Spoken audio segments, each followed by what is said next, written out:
मौजूद है Shadman town north नालाबाद में, और यहाँ अब से कुछ देर कबल बगैर किसी वार्निंग के, बगैर किसी बूंदाबांदी के अचानक से जो है एक गालिबन क्लाउड बर्स्ट हुआ है और धुआंधार तेज तरीन बारिश जो है वो शुरू हुई अचानक से। कोई बूंद नहीं गिरी, कोई हल्की मोटी पतली छोटी बूंद नहीं गिरी, डायरेक्ट ही तेज बारिश शुरू हुई और हार्डली कोई 2 से 3 मिनट हुए अभी, और हम देख सकते हैं कि पानी खड़ों में शुरू हो गया यहाँ पे,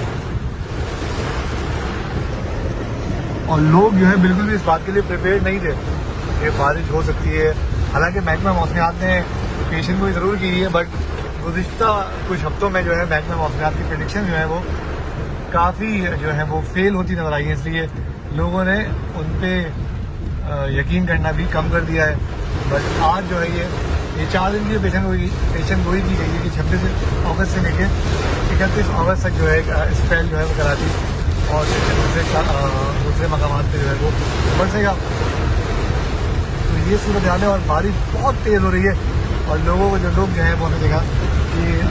शेड्स ढूंढ रहे हैं और इससे बचने के लिए महफूज मकाम ढूंढ रहे हैं,